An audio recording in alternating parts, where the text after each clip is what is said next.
Poštovani gledatelji, dobro večer na početku još jednog otvorenog Hrvatske televizije. Hoće li gospodarska kriza koja dolazi biti razornija od one iz 2008. Kako mogu opstati tvrtke koje su dobile utrostručene račune za struju? Kako pomoći građanima kojima će zbog rasta kamatnih stopa rasti i rate stambenih kredita? Slijedi li stagflacija? To analiziramo večeras u emisiji u kojoj gostuju Mihael Furjan, Petar Sprčić, Marijana Ivanov. Dobar večer. Zdenko Adrović. Dobro večer. I Adolf Cvanciger. Dobro večer. Uvodni prilog pripremila Nataša Ban. Trostruko viši računi za struju šokirali su obrtnike, proizvođače, prerađivače. U Labinu, u pogonu za proizvodnju peći i kotlova, bez struje se ne može. Mnogo se proizvodi pa su i troškovi veći, a sad će za električnu energiju godišnje morati platiti 1 milijun kuna više. Ovo je riječ o takvim nekakvim potresima na tržištu, dakle da to poduzeća kao što je naše ne može samostalno iznijeti. Dakle, tu je potrebno raditi u dva pravca. Jedan je momentalno što je Hrvatska udruga poslodavaca tražila, dakle subvenciju troška električne energije. Drugi način je ulaganje u alternativne izvore električne energije. Neki će morati poslovati s gubitkom, a neki i zatvoriti obrte. Od države traže da im pomogne subvencijom ili regulacijom cijene. Da HEP, ali i ministarstvo da nađu načina da se obrtnici u ovo teško vrijeme zapravo gledaju kao krajnji potrošači, drugim riječima kao građanstvo.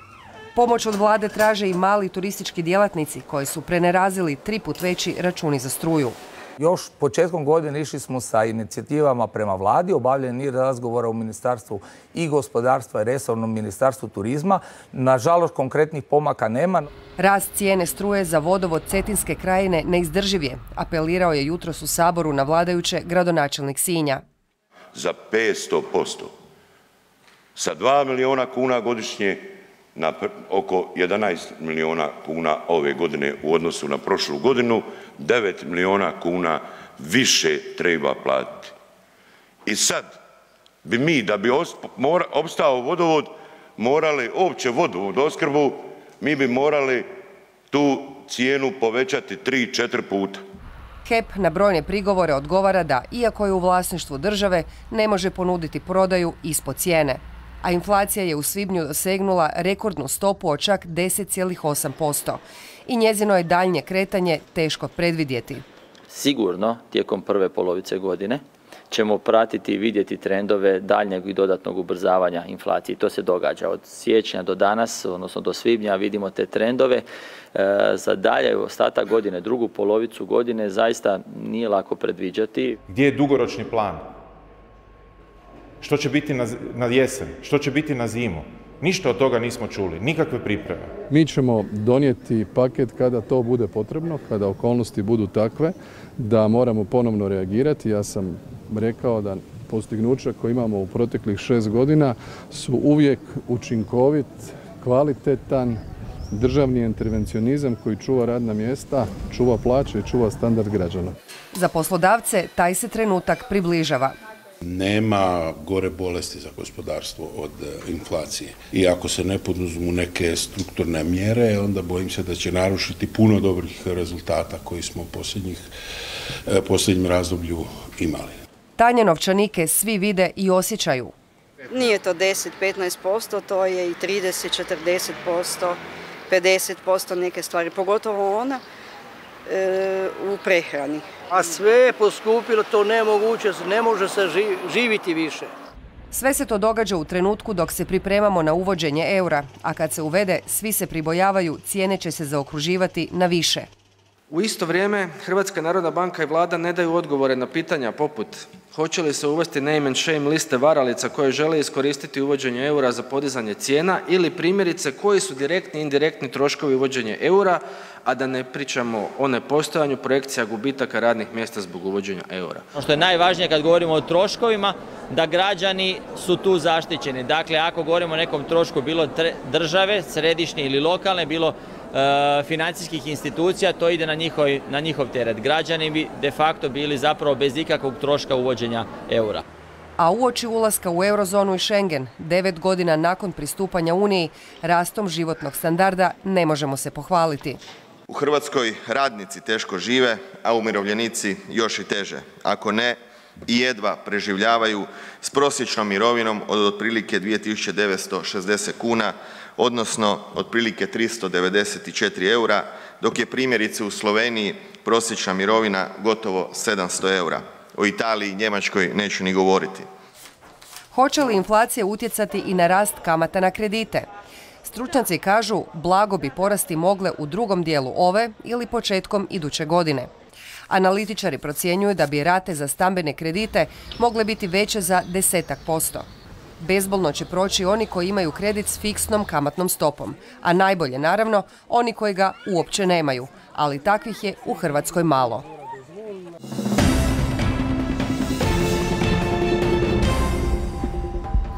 A na Facebook stranici HRT Otvoreno postavili smo pitanje kako mogu opstati tvrtke koje su dobile utrostručene račune za struju. Dio vaših komentara objavit ćemo na kraju ove emisije. Gospodine Cvanciger, dolazite iz županije koja je pogođena potresom, imate obiteljski biznis, ili tako? Da. Klaonicu, nekoliko mesnica. Kakvi su vaši računi za struju? Što vaši kolege kažu? Kakvi su njihove?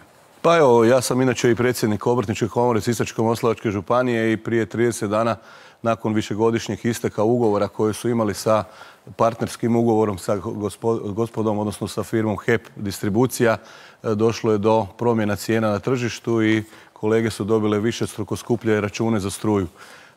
S obzirom da dolazim s potresom pogođenog područja, svi znate na koji način smo preživjeli to sve što jesmo, a inače smo županija koja je doživjela stagnaciju u odnosu na druge krajeve Hrvatske i ovo nas također, s obzirom na cjelokupnu situaciju energetske krize u Europi, posebno pogađa s obzirom da dolazimo iz potresom pogođenog područja.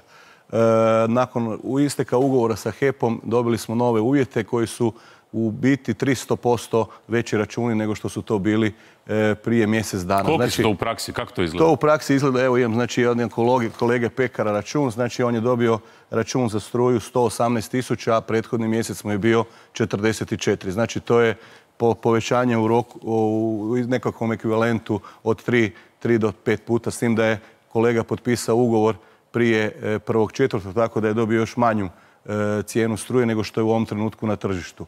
To je kao beneficirana cijena struje za... Tako je, zato što Hrvatska elektroprivreda i Hrvatska obrtnička komora imaju partnerski ugovor i odnos, tako da naši obrtnici, njih 99.000, mogu konzumirati te ugovore koji su po povoljnim cijenu na tržištu u ovom trenutku. Inače bi ta cijena bila još i veća. Čekajte, znači ako je ovo partnerski odnos, šta bi se dogodilo da ga nemate?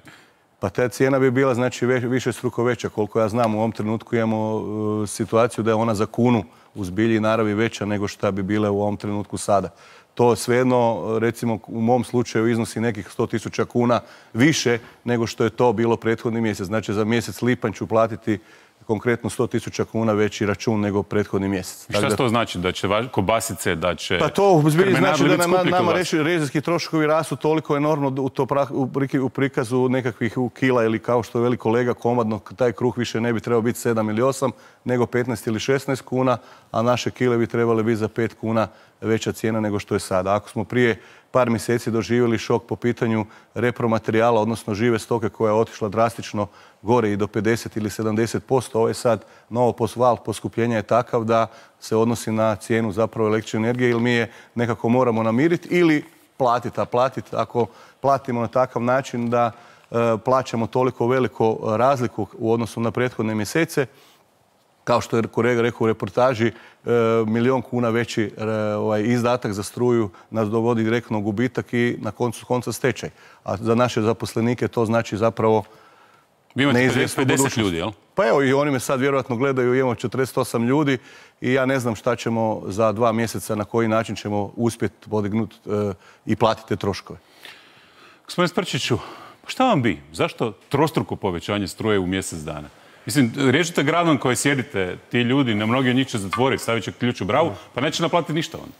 Dakle, ja bih rekao da je navedena kategorija kupaca imala dugi niz vremena fiksnu cijenu, iako je na neki način mogla već i prije imati veću cijenu. Ono što je HEP cijelo vrijeme držao cijenu nisku upravo zbog te društvene odgovornosti, a kako vrijeme ide trebamo biti svjesni da jednostavno i HEP za proizvodnju električne energije kupuje i plin i ugljene emisijske jedinice.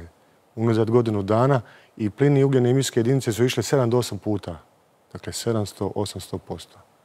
Da bismo održali stabilnost energetskog sustava, da bismo mogli proizvoditi električnu energiju, isporučiti je, dakle, da bismo svi imali električnu energiju, to netko mora platiti.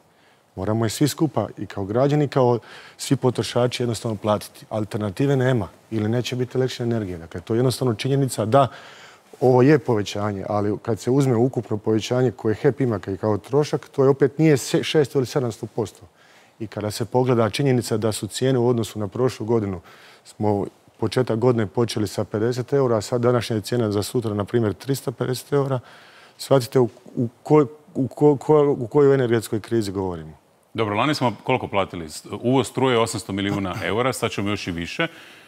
Kako je ova hidrološka godina? Dakle, mi imamo hidroelektrane i upravo zahvaljujući njima je HEP za svaku vladu do sad bio neki socijalni amortizir. Dakle, te hidroelektrane su se davno amortizirale, otplatile i to je sad de facto, možemo reći, besplatna struja. Međutim, sad kiše nema. Kako je stanje u Perući? Pa činjenica je da smo mi sačuvali naše stanje akumulacija, bez obzira što u prvih 6 mjeseci ove godine imamo povijesno lošu hidrologiju. Dakle, čisto da biste dobili osjećaj, to je kao da nedostaje dotoka u visini proizvodnje nuklearne elektrane Krško prvih 6 mjeseci. Tako da bismo mogli isporučivati energiju u narednom razdoblju, da bismo mogli proći i ovu turističku sezonu, dakle ovo ljetno razdoblje i dočekati zimu, dakle prve kiše. Jednostavno smo cijelo vrijeme čuvali, kupovali energiju, ali smo istovremeno morali kupovati plin i ugljen. A cijena i plina ugljena nam je otišla 6 do 7 puta u odnosu na prošlu godinu. I upravo i ovaj trošak koji mi kasnije moramo naplatiti je posljedica svega toga što jednostavno manjak hidrologije i situacija na energetskim tržištima. Čujem da je HEP dosta inertan kada je, ne znam je li to točno ili nije, vi ćete me demantirati ako nije, kada ljudi pokažu interes da ulože u solare i stave na krovove. Dakle, sa svakom tom solarnom pločom Hrvatska poboljšava svoju energetsku bilancu. Proizvodimo tu to sunce koje tuče u krov, sad ide u solar i proizvodi se neka struja, ali navodno se dugo čeka na HEP za ta odobrenja, je li to točno? Pa mislim da to sve zavisi od slučaja do slučaja. Dakle, često je situacija da ljudi možda ne donesu sve papire, pa se jednostavno čeka u proceduri, ali istovremeno moramo biti svjesni da je i korona učinila svoje u smislu da nekih sklopki koje se koriste za priključak nema i to jednostavno treba čekati. Ono što se sad događa na tržištu je da evidentno postoji pojačani interes ljudi. Do prije pola godine ljude to uopće nije baš zanimalo. Odjedanput su sad svi, kad su dobili prve račune, postali svjesni da treba u to ulagati. Mi mislimo da je to dobra stvar i to je pravi put kome treba ići. Dobro, ali recimo imate više stambene zgrade i vi, da bi se postavio solar na više stambenu zgradu, morate dobiti odobrenje od 100% od svih stanara. Dovoljno da jedna baka kaže neću. A do sad je, praktički za sve ostalo, zakonski je dovoljno da 51% ljudi koji žive u toj zgradi daju odobrenje. Zašto vi imate 100%? Pa mislim da to nije pitanje HEP-a, to je više podzakonskih akata. Dakle, što se tiče HEP-a, mi priključimo sve. Dakle, mi jednostavno, naš interes da ima što više solarne energije proizvedene u Hrvatskoj. Gospodine Furjan, vi ste na čelu jedne velike kompanije, dakle Plive. Prvo, kako vam ide? Kako vam ide kako vam išlo u ovo pandemijsko doba, kako ide danas? Pa poslujemo dobro, ali zapravo sad sa ovim cijenom rasta energenata i zapravo cijenom rasta materijala situacija je sve teža. Znači imamo veliki udar na pritisak na troškove i nismo baš optimistični što se tiče budućnosti. Mi imamo sreće da nama, iako smo industrija, zapravo troškovi energije trošimo neki godišnje otprilike 100 milijuna kuna. To je nama zapravo svega 2 do 3% ukupne troškovne baze. Tako da to nama nije toliko kritičan trošak i to je sreća. Za razliku od gospodina Cvancigara, ali njemu je malo više. Da, njemu je vjerojatno više. Ima poduzetnika kojima je trošak energije po 20-30% ukupnog troška i oni zapravo imaju najveći problem. Tako da mi tu imamo sreće da zapravo smo dosta tehnološki efikasni, trošimo relativno malo struje i zapravo planiramo izgradnju zajedno sa partnerom vlastite elektrane, znači solarne elektrane, gdje ćemo nadamo se kad to negdje krajem godine krene u funkciju, vratit ćemo se na neke troškove koje smo imali zapravo prije ovoga. Kako to ide? Jel to ide brzo, teško ili komplicirano? Pa razguši papirologija. Mi smo imali sreće zapravo da smo radili, kandidirali smo se za projekt evropskih fondova. Tu nismo uspjeli jer mi smo zapravo se aplicirali za našu lokaciju u Savskom Marofu, u Brdovcu. To je Zagrebačka županija i to je penalizirali smo jer smo kao bogati, razvijeni kraj, tako da iako smo prošli kriterije, zapravo nismo dobili sredstva jer smo bili zapravo ispod ljestvice i interes je bio 6 puta veći. To je ono što je HUP nekoliko puta zapravo snažno smo lobirali da je potrebno uvećati ulaganja znači u održive izvore energije i mi smo to govorili prije godinu, 2 godine dana kad se još moglo zapravo uhvatiti neki vlak. Sada je sve teže jer dobavljači zapravo teško mogu zadovoljiti ovu potražnju. Dobavljači solara i zapravo svih ovih materijala koji su potrebni za proizvodnju, ali nama će to biti spas jer ćemo zapravo neku trećinu struje zapravo značajno jeftinije nabavljati. Profesor Civanov, evo slušamo što se događa, ove konkretne situacije s terena. Vidjeli smo jednog obrtnika, obiteljski biznis, vidjeli smo jednu od najvećih kompanija u Hrvatskoj. Što nas čeka? Što čeka obične građane? Pa ništa lijepo iz ove perspektive gledano. Znači još do prije koji mjesec je bilo izgledno da će stope rasta i BDP-a i potrošnje nastaviti u pozitivnom smjeru. Međutim, ovaj rast cijena svakako će smanjiti količinsku potrošnju dobara i usluga. Znači, to je onaj efekt koji kod proizvođača još uvijek ne vidimo, smanjenu potražnju, jer za istu količinu novaca možemo svi kupiti sve manje roba i usluga. Plaće nema šanse da rastu, zato što upravo ovaj rast troškova energije, energenata, koji se javlja u svim sektorima, će poduzetnicima onemogućiti da rastu plaće istom dinamikom kao što rastu cijene, što znači da je to direktni udar na životni standard građana.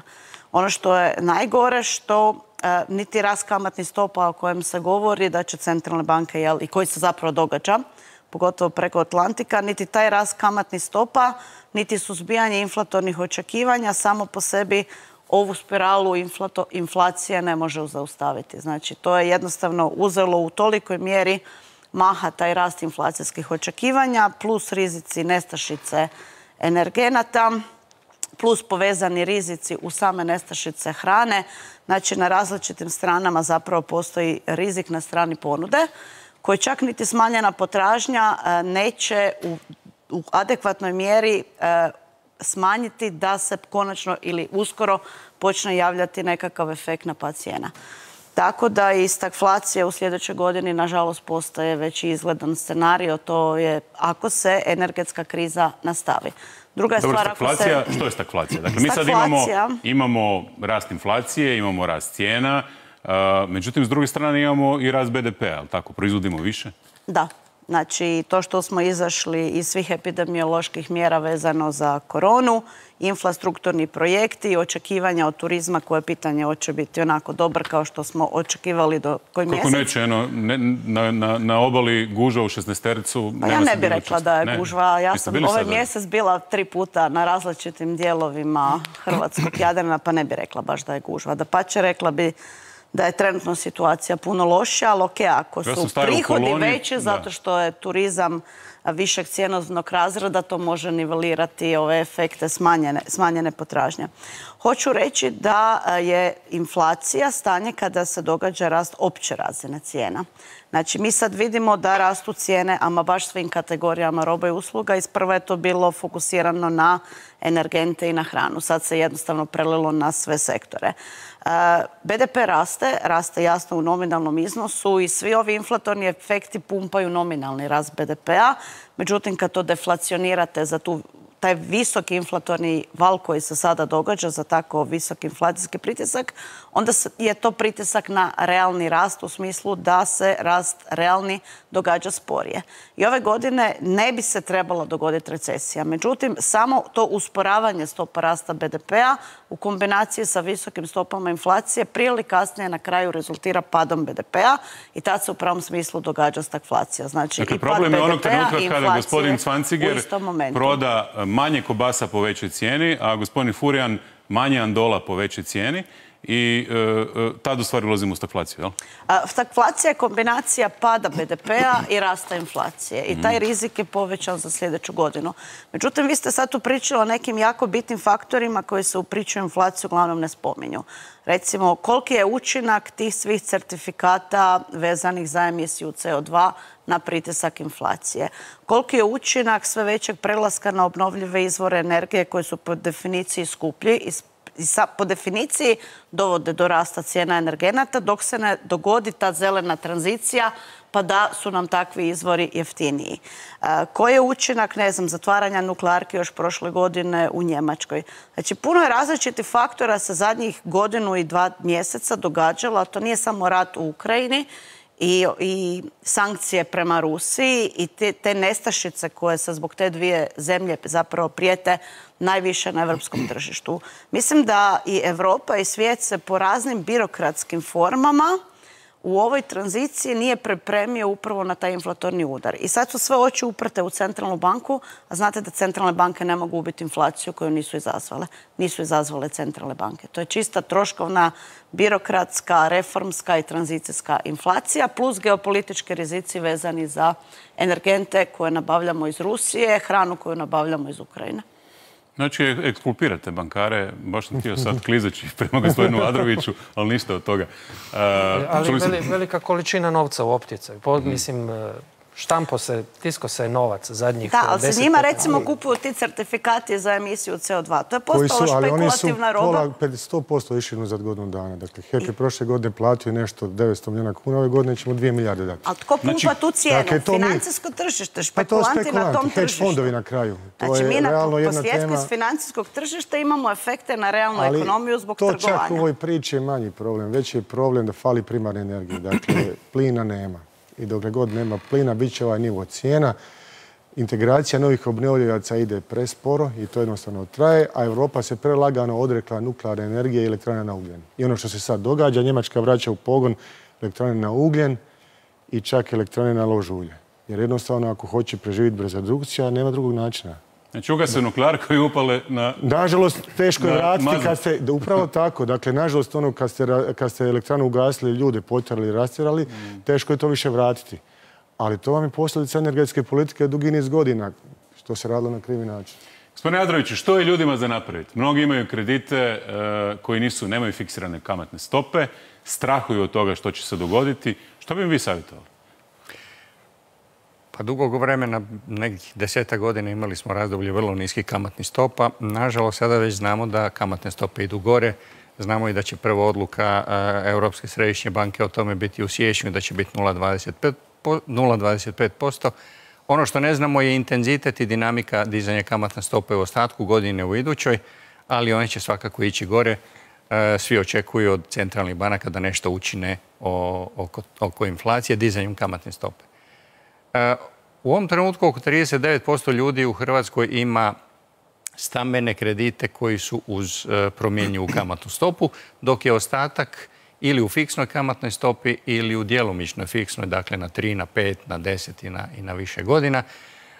Problemi koje mogu imati ljudi sa promjenjivom kamatnom stopom, a vjerojatno nisu tako izraženi, osim kod nekoliko kategorija, kao što je ona kategorija koja je uzimala kredit čiji je anuitet recimo veći od polovice redovnih primanja te obitelji ili tog čovjeka i neke druge, ali mislimo da kamatna stopa neće ići tim intenzitetom gore kao što bi možda mogla ići, jer Europska središnja banka ima svoje kriterije za koje se nadamo da će ostati takvi. Dobro, Hrvatska ulazi u eurozonu, dakle uvodimo euro od 1.1. iduće godine, onda će pasti premija rizika, pa će se i to, nadajmo se, malo iznivelirati. A dobro, zašto banke ovima koji su baš ugroženi i koji su u problemu ne ponude neki proizvod koji je relativno povoljan, ne da oderu ljude i da stave neke naknade gdje će ga učiniti neisplativim? Pa ono što ljudima ostaje zapravo je da idu u svoju banku i traže ili fiksiranje kamatne stope ili smanjenje postojeće kamatne stope ili eventualno mogu refinancirati svoj dug ili svoj kredit u nekoj drugoj banci. Dakle, ima instrumenta kako mogu poboljšati ili olakšati svoj položaj. Čovjek bi očekivao da će dobiti na kućnu adresu pismo od banke, dragi korisniče, nudimo vam taj proizvod sa fiksnom kamatnom stopom.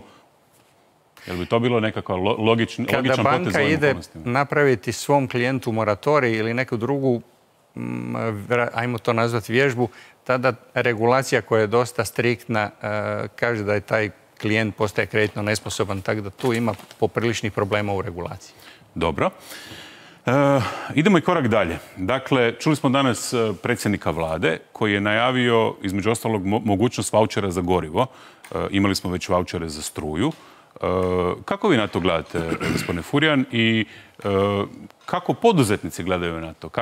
Kako biznismeni, kako oni koji zapošljavaju ljude, koji plaćaju račune, jesu li oni u sličnom položaju ili su ipak ostavljeni po strani? Njima država naš stav je prvo, znači država je sad za ove mjere, procjena je izdvaja nekih 4-5 milijardi kuna da bi olakšala poziciju i standard primarno građanima. Ono što mi želimo da se pomogne i poduzetnicima, da bi imao tko raditi za godinu ili dvije. Jer mi imamo rizik da zapravo dobar dio hrvatskih kompanija koje su više izložene ovom energetskom udaru, postoji rizik bankrota.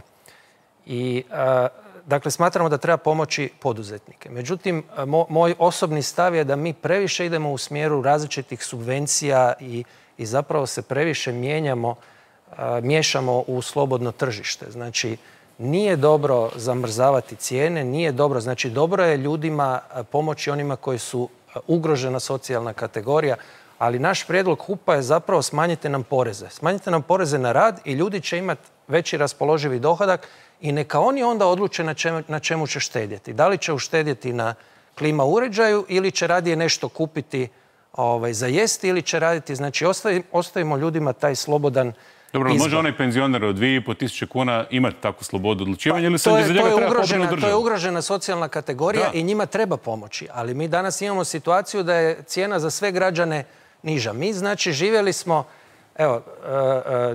imamo tu čestu praksu da država, odnosno lokalne zajednice, ne sve, imamo besplatne učenike za klince i ne u svim gradovima i općinama. Znači imamo već neku besplatne knjige, da. Dobro. I mi to čak nismo imali u Socijalističkoj Republici Hrvatskoj. Znači da dajemo besplatne knjige nekim stanovnicima, nekoj djeci.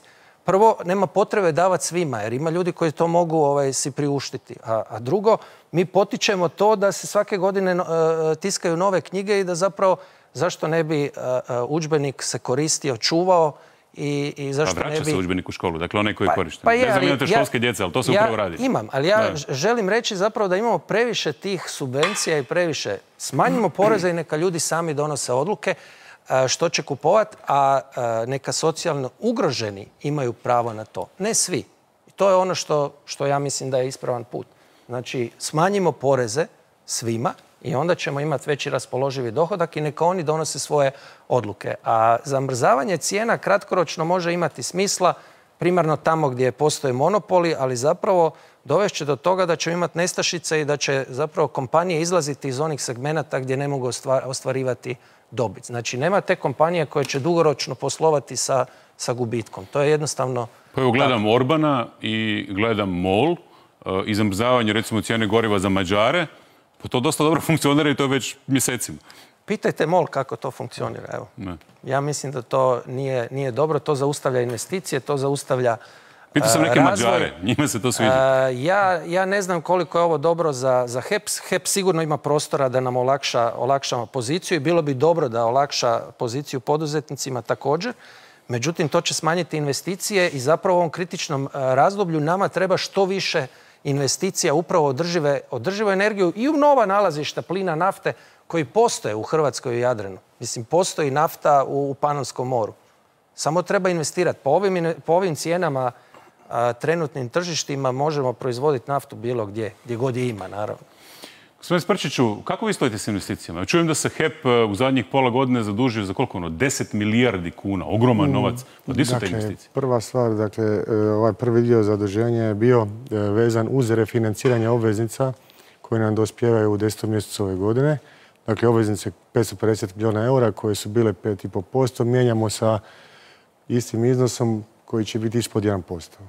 Znači, šteli ste 4% na tome? Upravo tako. Odlično. I to smo iskoristili dobar trenutak Drugi dio koji je vezan je na ovih milijardu eura, od kojih je 400 milijuna eura vezano na odluku vlade kojom je HEP-u naloženo da popuni skladište plina u Okolima, da bi imali sigurnu ogrjevnu sezonu. Pa jeste ga popunili?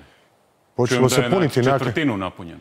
Počelo se puniti, nabavili smo plin prije ovog poskupljenja i do 1.10. on će biti na 90% popunjeno, onako kako smo dobili nalog. Taj dio riješeno. Drugi dio je plina, drugi dio tih kredita je ono što smo tražili, da imamo dio sredstava za rezervu, obzirom na volatilnosti koje se događaju na tržištima. Jer, evo, samo da dobijete osjećaj šta se dogodilo prije 10 dana. U jednom danu je plin poskupio 50%. U jednom danu? U jednom danu. Nakon što su Rusi smanjili dotok plina preko Nord Streama 1. Dakle, u jednom danu. Dakle, u toj situaciji da biste mogli osigurati opskrbu morate imati na raspolaganju adekvatna sredstva. Dakle, radi se samo o cash flow preblojima. To je što se tiče kredita. Što se tiče investicija, mi u HEP-u smo rekli da nema stajanja sa investicijama. Dakle, i investicije su jedini pravi put kako izaći iz ove situacije. Prošle godine smo imali investicije na razini 3,1 milijardu eura, tako ćemo i ove godine. Prioritet je sigurnost opskrbe, nove elektrane. I to je jedini pravi put. Solari prvenstveno, početak izgradnje hidroenergetskog sustava Kosinj i završetak iduće godine bloka Elto tu na Trešnjevci 150 MW. Koliko u solarima HEP ima sad? Imamo 10 u pogonu, 10 pred puštanjem, gradi se 15 MW, van je tender od 100 MW za solarnu elektranu Korlat, čija izgradnja bi trebala početi početkom iduće godine. Dobro, u državi koja ima 1600-1700 sati insolacije, bi trebali imati 1000 MW solara, 1000 MW vjetra i onda bi bili energetski samodostatni, a HEP bi trebao biti motor koji investira to. Ono što je činjenica da je masu projekata u pripremi i da se ide u tom smjeru, ali nemojmo zaboraviti do prije godinu, 2 dana nije ova bila situacija takva. Cijene su bile na razini 35 eura, nije se baš previše razmišljalo. Ovdje u Otvorenom ste imali teme, ste vi razgovarali, vodili teme, je li skupo ulagati u vjetroelektrane, hrote i one teme koje su se vrtile, pa na kraju sada ispada da je to... smo imali više. Pa između ostalog i takve teme su, ali kad danas gledate tu situaciju, to je za državu najbolji biznis. Dakle, država otkupljuje po 42 lipe, a tržište je 300. Dakle, hoću vam reći, dakle, jednostavno nije to tako uvijek bilo. Da biste vi napravili novi projekat, jednostavno treba vremena. Razvoj projekta, dobivanje svih dozvola, ugovaranje i početak izgradnje jednostavno traje. I mislim da se puno napravilo u razdoblju zadnjih godina. Sad neki zastoj se dogodio. Šta, trebali ste solarnu elektranu otvoriti? Pa to je u procesu i to će se napraviti. Ali ono što je bitno da na Cresu još 2 elektrane su u izgradnji. Dakle, imamo niz projekata, ali nemojmo zaboraviti da nije samo HEP. Postoje druge firme u Hrvatskoj. Dakle, niz projekata će se napraviti. I ono što je sad bitno, dakle, oni projekti koji su nekad bili 12-13 godina su isplatili za 4-5 godina. To je samo stojeće elektrane. Ono što je još bitno i što država dobro potiče su ove integrirane solarne elektrane. Dakle, na poduzetništvu država je dijelila dosta grantova. To je povrat u godinu dana. Dakle, jednostavno je takva isplativost, kogod da ima negdje svoju vlastitu potrošnju, to je... Onda je vama isplativo. Vi ulažete onda, da bude državno. Pa tvrtke to trebaju same ulagati. Mi smo niz projekata odradili kroz ESCO projekte, ali mi se moramo isto fokusirati na velike projekte jer trebamo biti realni. Solari su dobra stvar, ali da biste vi nadoknadili, na primjer, jednu elektranu od 200 MW iz ugljena, vi morate napraviti 1000 MW iz solara.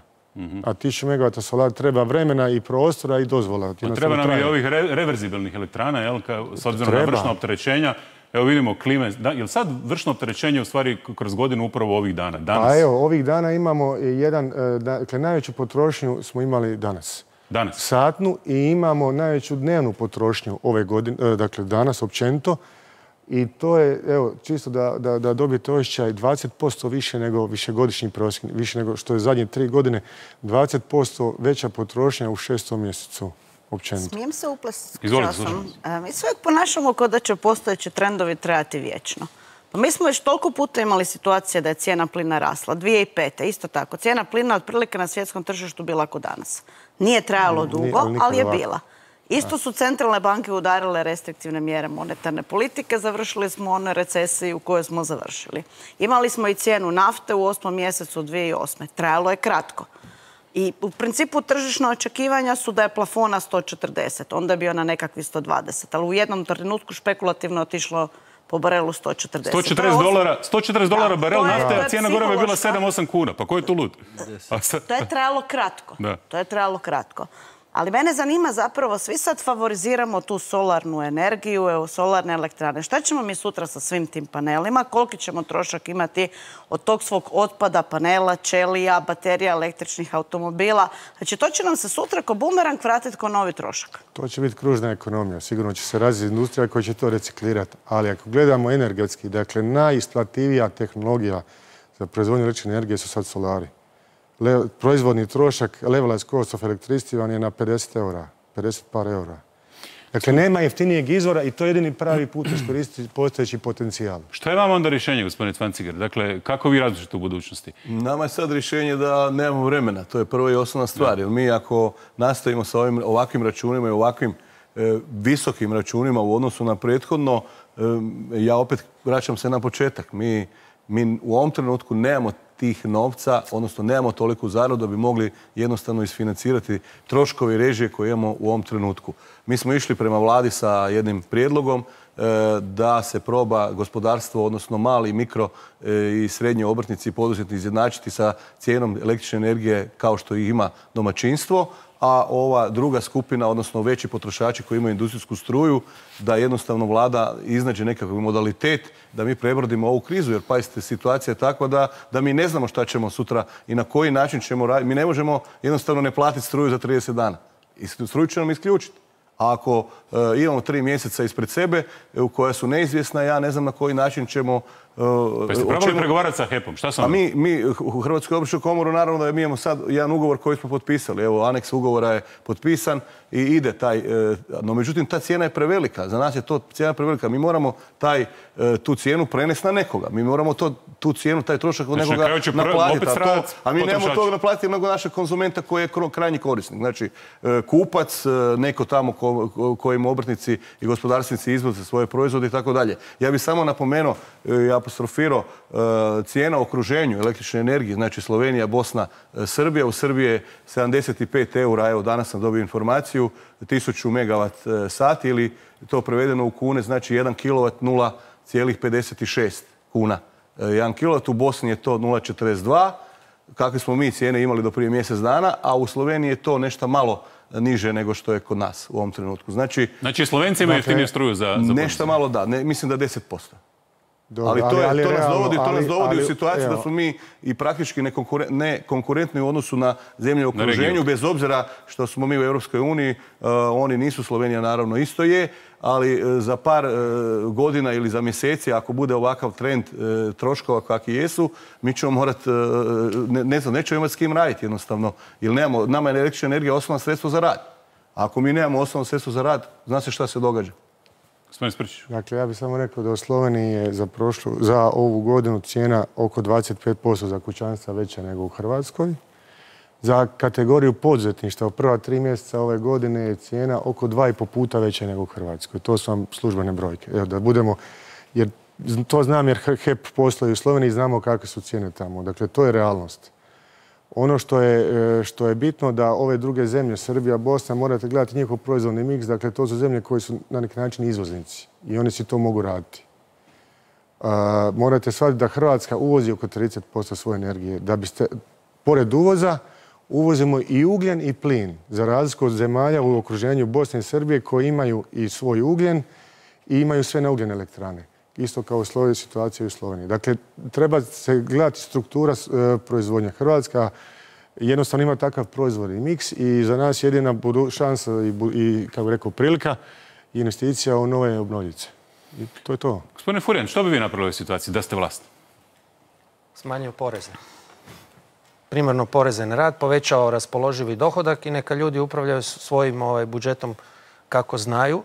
I onda će oni odlučiti hoće li više trošiti na hranu, odnosno koliko im je potrebno da bi preživjeli, a štediti na nečemu drugome, gorivu ili tako dalje. I trebamo razmišljati dugoročno. Ono što država treba, naravno, osim pomoći kratkoročno ugroženim socijalnim kategorijama, treba razmišljati kako pomoći hrvatskoj industriji, hrvatskim poduzetnicima da iskoristimo ovu priliku. Znači, ova kriza je s druge strane nama i prilika, jer zapravo je sve teže proizvoditi negdje daleko. Zbog cijene goriva, zbog svih ovih ograničenja, karantena sada u Kini, zapravo Europi je u interesu početi proizvoditi što bliže Europi i to je naravno prednost i Hrvatskoj i ja bih rekao svim ovim zemljama koje imaju nešto niži trošak radne snage nego u zapadnoj Europi i to je nama jedna velika prilika i zapravo to je jedan od razloga zašto nama izvoz snažno raste. Znači nama izvoz raste 30 do 40%, tu imamo faktor inflacije, ali zapravo naš izvoz je vrlo ohrabrujući i ja mislim kratkoročno da zapravo mi u Hrvatskoj u ovoj godini nemamo nikakav problem sa recesijom i strahom od stagflacije. Ove godine sigurno u trećem kvartalu, u četvrtom će biti usporen rast, ali ćemo imati problem iduće godine. To je ono dakle, potrgani lanci opskrbe globalni su nama problem, ali i prilika. To je ono što... čuo od jednog trećkog radnika, kaže, gužve u zračnim lukama, sjajno. Svi će sjesti u auto i doći na obalu ovdje. A tako je, to vidimo. Da zapravo... Profesorica Ivanov je malo skeptična prema uspjehu ove turističke sezone. Ajmo pogledati što gledatelji kažu na svetu. Dakle, na Facebook stranici HRT Otvoreno postavili smo pitanje kako mogu opstati tvrtke koje su dobile utrostručene račune za struju. Kaže Đuro Brajković, može li netko od stručnjaka objasniti zašto je točno račun za struju trostruko veći? Jesmo li možda struju uvozili iz Ukrajine? Što vi kažete na ovo, gospodine Sprčiću, na ovo pitanje? Dakle, zašto je račun trostruko veći? Tržišna cijena je 7 puta veća. Dakle, to vam je realna tržišna cijena. U tom trenutku je jednostavno moralo doći do korekcije. Kad je napravljena Peruća? 60. godina prošle. Kad se amortizirao taj trošak? Dakle, morate shvatiti da u ukupnom HEP-ovom portfelju, dakle, mi nemamo dovoljnih količina energije da bi svima davali po proizvodnom trošku. Dakle, to je jednostavno realnost. Dosta ste davali? Pa, jer kućanstva imaju nisku cijenu. Kućanstva imaju... Dobar dio poduzetništva. Ovdje se stalno kreira pričat kao da je cjelokupnom poduzetništvu išla cijena 3 ili 4 puta. To nije istina. Kad se gleda na portfelju, prošla i ova godina, to je porast od 75% otprilike na kompletnom portfelju. Ono što se dogodilo je da je dobar dio poduzetništva, oni koji su razmišljali, ako ćemo tako gledati, poslovnije i malo vodu pravile svojim financijama, ugovaralo višegodišnje ugovore. Pa dobar dio njih ima sad 50 eura. O tome se baš i ne priča, ali ih ima značajan dio. Ti šute, jel? Ti šute jer je dobro. Ono što je sad problem je da svi ovi novi koji dolaze dobivaju tržišne cijene, ali HEP se mora ponašati tržišno. Dakle, mi se ne možemo ponašati protuzakonito. Dakle, znaš što je zakon o trgovačkim društvima. I HEP-ova dužnost je da poslujemo po tržišnom. Naš proizvodni portfelj nema jeftine energije više. Mi ono što smo imali smo dali za kućanstva, ostalo je tržišno. Moramo kupiti struju, moramo kupiti plin, moramo kupiti ugljen, moramo platiti emisijske jedinice. Sve to skupa košta. Ako ih nećemo kupiti, neće biti struje. To moramo biti svi jasni. Idemo na sljedeći komentar. Kaže Toni Grossi, ne vidim razlog zbog kojeg se tvrtke diskriminiraju i plaćaju više cijene struje od građana. Obično veliki potrošači dobiju bolje uvjete. Također moram napomenuti da poduzetnici i njihovi radnici financiraju ovu državu. Poduzetništvom se stvara novac i dodana vrijednost, a prikupljenim porezima se financiraju umirovljenici, zaposlenici javnog sektora i drugi. Ako uništimo poduzetništvo, uništili smo i državu. Marko Polić kaže, svima na svijetu je slično. U svijetu su cijene struje za tvrtke veće nego kod nas, pa dobro posluju. Treba zaštititi građane koji nemaju dovoljna primanja da bi plaćali veće režije. Država bi trebala ukinuti PDV na režije za sve ljude s ispod prosječnim primanjima. Neka se tvrtke strpe malo. Cijene struje će se s vremenom vratiti na staro. Ivica Beškara, samo je jedan način da prežive, ugradnjom solara i proizvodnjom vlastite energije. Nije li to agenda zelene tranzicije? Igor Šarić, možda da upitaju umirovljenike koji imaju prosječnu hrvatsku mirovinu od 2800 kuna. Oni bi mogli održati tečaj kako se snaći u izvanrednoj situaciji. Ljudi su, evo dakle Gordana Novak, Putinu sankcije, nama poskupljenja. Tko je tu zapravo sankcioniran? Profesorice, ko je u stvari sankcioniran? Vidimo, dakle, rublja stoji bolje nego ikad prije. Putin izvozi u Kinu, ove viškove izvozi u Indiju. Zarađuje više nego ikad na nafti. Znači, pravo pitanje je tko je tu zapravo lud. Da ja to karikiram do kraja. Znači imamo jednu situaciju gdje se držimo europskih moralnih načela, uplitanja Europe u rat u Ukrajini u mjeri u kojoj se Europska unija nije trebala uplitati, ali imamo možda i neki treći cilj o kojem se tu ne priča. Europska unija da bi ekspandirala mora proširiti svoj teritorij i na Ukrajinu i na Moldavu i Gruziju i sve ostale države, jer jednostavno to način kako taj sustav funkcionira, širenjem na nova tržišta gdje ćete prodavati svoje proizvode, jasno dovesti svoj kapital i tako dalje. Mislim, ciljevi su mnogobrojni u ovoj priči. Ja jednostavno ovu svu situaciju gledam kao borbu različitih interesnih skupina. Obnovljivi izvori energije su nešto što nam treba zbog zaštite od klimatskih promjena, zbog sprečavanja onečišćenja okoliša, zbog svoje djece, zbog svoje budućnosti. Ali tu su interesni lobiji, tu je kapital itekako se uključio u tu priču. Špekulacije na tržištu, iako ste vi rekli da certifikati emisije CO2 nemaju utjecaja, ja sam sigurna da itekako imaju utjecaja. Korelacija i na cijenu svih energenata je jako visoka i to je jako se intenziviralo upravo prošle godine i prvi val inflacije koji je počeo bio vezan upravo uz te emisije CO2. Kome pomoći možete, država može pomoći građanima su političko biračko tijelo, jel da? I imaju jednu drugu situaciju, građani ne mogu prevaliti te troškove na nikog drugog. Poduzeća uvijek prevaljuju nešto na radnike, nešto na potrošače i nažalost paštaju. Na samom kraju, jedna rečenica za kraj, gospodine Adroviću, kristalna kugla, koliko će rast kamatne stope idućih pola godine? Pa sam Euribor ili promjenjivi dio kamatne stope koji se u tom dijelu oslanja na Euribor, mislimo da neće biti veći od 1,5-2%. Hvala vam lijepa svima na gostovanju večeras u Otvorenom. Hvala i vama na pozornosti, poštovani gledatelji. Ostanite uz Hrvatsku televiziju, uskoro će treći Dnevnik. Laka vam noć.